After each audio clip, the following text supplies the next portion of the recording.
이 CPU가 같이 액세스가 되니까 안 되잖아요. 그래서 버퍼라는 영역을 잡아가지고 버퍼 영역에다가 이 채널이 그 입력되는 데이터를 여기다가 써주는 거예요. 써주면은 요 버퍼에 있는 거를 다 쓰고 나면은 이게 메모리에 로드가 돼가지고 CPU가 이걸 읽어가는 거죠. 근데 이렇게 쓸 때 굉장히 획기적으로 달라지는 게 뭐냐면은 예전에는 이 입출력 하는 동안에 CPU가 아무것도 못하고 기다리고 있어야 되는데 이걸 이런 식으로 분리를 해놓고 나니까 CPU가 여기 있는 버퍼를 IO를 하는 동안, 버퍼에 데이터를 쓰거나 읽거나 하는 동안에 이 CPU는 다른 거를 처리할 수 있다는 거예요, 동시에. 그래서 CPU를 놀리지 않고 CPU를 뭐 활용할 수 있으면 계속 활용을 하면서 IO를 같이 할 수가 있다는 거죠.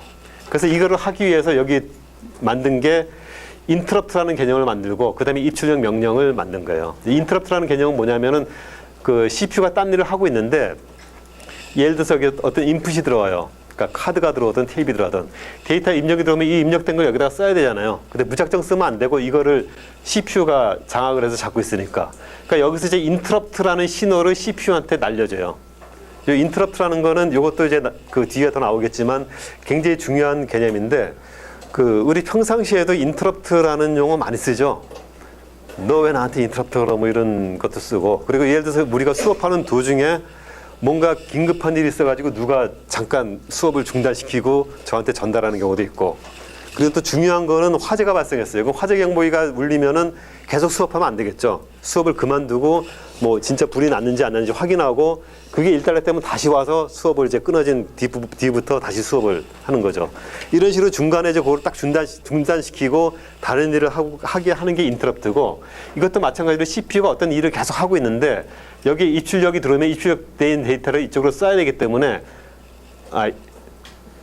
다시 입출력된 데이터를 쓰는 게 아니라 여기 그 데이터가 들어오면은 이게 CPU와 별개로 여기다가 이제 쓸 수가 있잖아요. 버퍼에다가 따로 분리가 됐으니까. 그러니까 이게 입력된 거를 버퍼에다가 쭉 써줘요.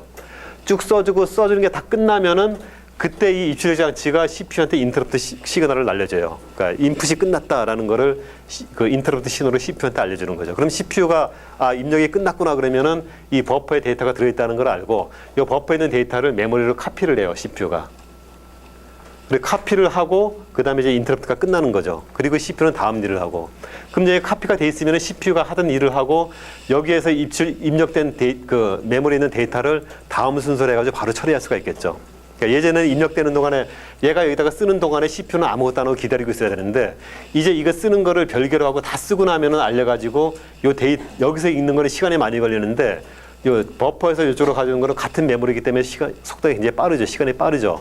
그래서 시간을 절약해가지고 CPU가 굉장히 많은 활용을 하면서 일을 할 수 있다는 거죠.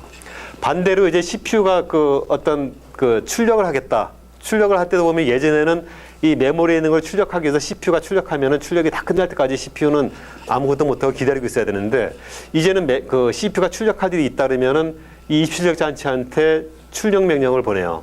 출력 명령을 출력 명령을 보내기 전에 CPU가 이 출력할 내용을 메모리에서 버퍼에다가 써요. 그 버퍼에 쓰는 건 빠르죠. 빠른 시간에 버퍼에 쓰고 입출력 명령을 입출력 장치한테 보내요. 그럼 입출력 장치는 여기 버퍼에 있는 거를 지가 알아서 천천히 출력하는 거예요. 그래서 출력하는 동안에 CPU는 딴 일을 하는 거고 이런 식으로 해서 이제 입출력을 독립시킨 게 이 부분이에요. 그래서 이게 처리되면서 일괄 처리에서 다른 속도나 그 효율이 굉장히 좋아지게 된 거죠. 그래서 이게 이제 채널하고 버퍼에서 조금 전에 제가 설명한 거, 그게 이제 절차를 쭉 그 글로 설명해 놓은 거예요.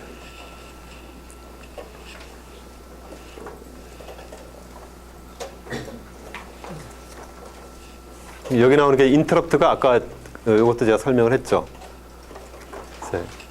인터럽트가 중간에 이제 딱 브레이크를 걸어가지고 처리하는 그런 부분이고, 이 인터럽트 중에 이제 트랩이라는 것도 있어요. 이 인터럽트는 주로 하드웨어에 의한 인터럽트고, 이 트랩이라는 건 소프트웨어에 의한 인터럽트인데, 이 하드웨어에 의한 인터럽트라는 거는 주로 이제 인풋, 뭐 출력, 중간에 뭔가 USB나 이런 걸 통해 가지고 하드웨어 시그널이 들어오거나 이런 것들이 하드웨어 인터럽트고, 이 트랩은 소프트웨어 인터럽트라고도 하는데, 이 소프트웨어 인터럽트는 소프트웨어에 의해서 발생하는 인터럽트예요. 그러니까 한 가지는 프로그램 도중에 에러가 발생한 경우, 프로그램이 정상적으로 작동하지 않고, 대표적인 게 부동소 수점 언더프로 뭐 제로 디비전 뭐 이런 거 있죠. 어떤 숫자를 0으로 나눠버리면은 이게 오류가 발생하죠. 그러니까 그런 게 이제 인터럽트가 발생하고 그 오류가 발생하면은 그거를 처리하는 소프트웨어 모듈로 넘어가서 거기서 처리를 해주는 이런 게 있고, 그다음에 프로그램에서 유저가 의도적으로 인터럽트를 발생시키는 경우도 있어요. 그러니까 예를 들어서 뭐 타이머 같은 거 있죠. 그래서 사용자가 타이머를 걸어놓고 일정 시간 동안에 기다렸다가 뭐를 하게 한다든가 이럴 때 이제 인터럽트를 이용해서 하는 방식이 있고, 그래서 이렇게 되어 있습니다.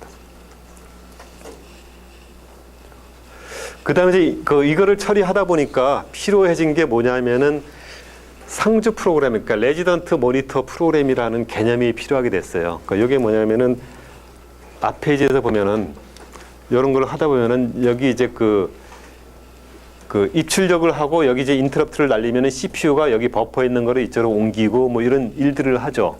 일들을 하는데 그 일은 뭐냐면 어떤 특정 프로그램을 수행하기 위한 일이 아니라 일반적으로 공통적으로 하는 일들이에요. 어떤 프로그램이든지 간에 그 IO가 있기 때문에 모든 프로그램을 입출력할 때는 항상 이 버퍼에 있는 거를 메모리로 옮기고 메모리에 있는 거를 버퍼로 옮기고 여기에 그 인터럽트 받았을 때 처리하고 요거 하는 프로그램은 항상 필요하죠. 근데 이 그 컴퓨터라는 건 알다시피 메모리에 올라가는 거는 메모리 용량이 크지 않기 때문에 메모리는 수행할 프로그램만 그 필요할 때 그 디스크에서 가져다가 메모리에 적재하고 수행하고 끝나면은 또 거기서 지우고 다른 프로그램을 적재하고 이런 식으로 하는데 그 여기에 이 일을 하는 프로그램은 지우면은 다음 것도 IO 할 때 또 적재해야 되고 계속 그 지웠다가 로드했다가 이거를 반복해야 되죠. 그러면 시간이 낭비되고 비효율적이에요. 그래서 이 프로그램은 그 어떤 메모리의 특정 부분에다가 항상 머물러 있게 상주를 시키는 거죠. 개념을.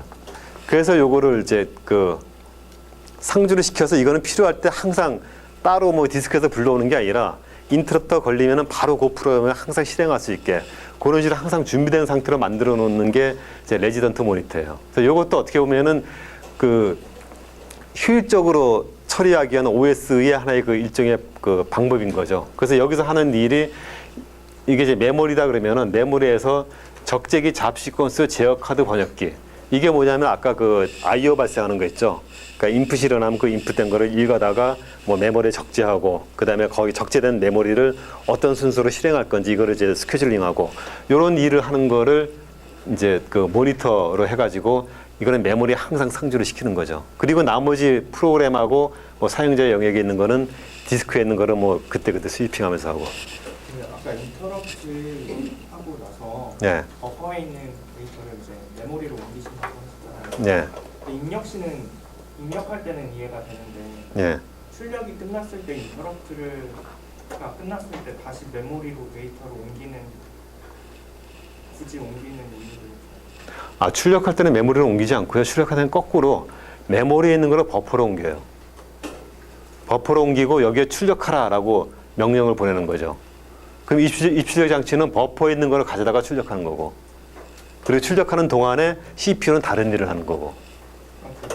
출력하고 나면 버퍼에 있는 데이터는 사라져요? 그거는 그냥 뭐 동켜, 그냥 의미가 없는 데이터가 되는 거죠.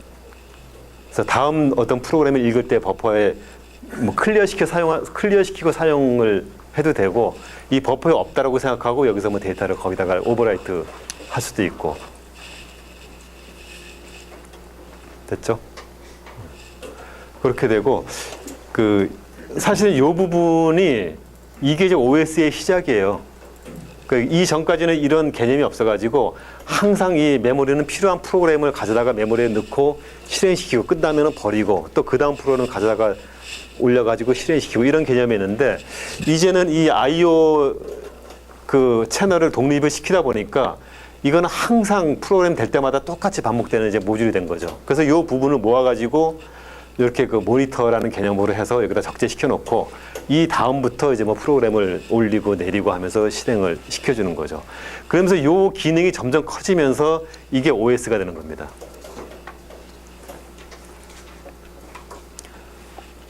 그리고 여기 이제 이 보호라는 개념은 여기에서 이 상주 모니터 부분, 요 영역은 항상 주어지는 어떤 특정 일을 하는 건데, 여기에 프로그램이 적재돼서 이 프로그램이 실행된 동안에 이거 이제 메모리 어드레스를 갖고 있죠. 여기가 이제 0번지부터 시작해서 그 상위 레벨의 메모리 어디에서 갖고 있는데 이 프로그램은 그 프로그램이 실행되면서 이 메모리 영역에 데이터를 쓰고 읽고 할 수가 있죠. 근데 이 프로그램이 잘못해가지고 프로그램을 뭐 의도적이든 의도적이지 않든 어떤 데이터를 이쪽에다 써버릴 수가 있어요. 이쪽에 써버리면 이쪽에는 이 모니터 프로그램이 상주하고 있는데 여기다가 데이터를 써버리면 이 프로그램이 깨져버리죠. 그럼 이 깨진 영역이 실행될 때는 이상한 동작을 하죠. 그럼 그 컴퓨터가 에러가 나버립니다. 그래서 그거를 막기 위해서 요 윗부분은 모니터가 그 탑재된 영역은 딱 그 보호 영역으로 차단을 시켜가지고 여기는 이 상위자 프로그램이 액세스를 못하게 이런 식으로 이제 막을 필요가 있어요. 그래서 그거를 막기 위해서 나온 개념이 이 보호 개념이에요. 이 보호 개념은 근데 쉽지 않은 게 예전에는 그 위의 영역을 그 메모리에 라이트를 하거나 이럴 때에 프로그램이 직접 주소를 줘가지고 위에다가 라이트 하라 그러면은 그게 위에 시스템 모니터가 있는 영역인지 없는 영역인지 알 수가 없죠, 시스템에서는. 그러니까 그걸 막을 수가 없어요. 그래서 그걸 하기 위해서 어떻게 했냐면은 메모리에 라이트를 할 때는 직접 라이트 못하고 프로그램이 여기서 이 프로그램이 이쪽으로 직접 라이트 못하고 메모리에 라이트하는 부분도 이 제어 그 모니터 영역에다가 특정 부분에다가 그 프로그램을 넣어놨어요. 프로그램을 넣어가지고 이 프로그램은 항상 이 프로그램을 통해서만 리드라이트를 할 수 있게끔 하고 요 프로그램을 라이트하는 부분이 요 어드레스 영역이면은 라이트를 못하고 에러를 알려주는 너 이게 라이트할 권한이 없다 이렇게 하고 이제 프로그램에다 알려주는 거죠. 그래서 프로그램이 에러가 나게끔 그런 식으로 이제 만들어지는 식으로 요 보호 영역을 그 임플리멘트를 하게 됩니다. 그래서 이런 것들이 그 지금 요즘에 이 컴퓨터의 OS도 이런 게 다 들어가 있는 개념이에요. 그래서 유저 프로그램이 돌아갈 때 이걸 갖다가 막지 못하면은 막 그 시스템 영역에 지멋대로 라이트하고 그러면은 그 프로그램이 잘못 수행될 수도 있고 사실은 요즘 이제 해킹 프로그램 같은 게 있죠. 해킹 프로그램 같은 게 이제 이런 거를 뚫고 하는 게 해킹이에요. 그러니까 그거를 보호하기 위해서 여기를 통해서만 라이트를 하게 해놨는데 그걸 접근할 때에 뭐 해킹 프로그램 같은 경우는 프로그램 분석해서 약점을 찾아가지고 뭐 어떤 권한으로 할 때는 이거를 위에도 라이트 할 수 있는 그런 영역을 찾아가지고 뭐 그런 방법 써가지고 이제 침범하면 안 될 때를 침범해서 라이트하고 이런 것들이 이제 해커들이 그런 거를 연구해서 하는 거거든요. 그리고 이게 이제 소프트웨어 말고 일상적인 부분에서 보면은 뭐하고 똑같냐면은 특정 건물에 의해서 은행이나 이런 데 보면은 은행 같은 건물에 돈이 들어있는 그 창고 영역은 일반 사람이 아무나 들어가면 안 되죠. 그러니까 인가를 받은 사람만 들어가게 해야 되죠.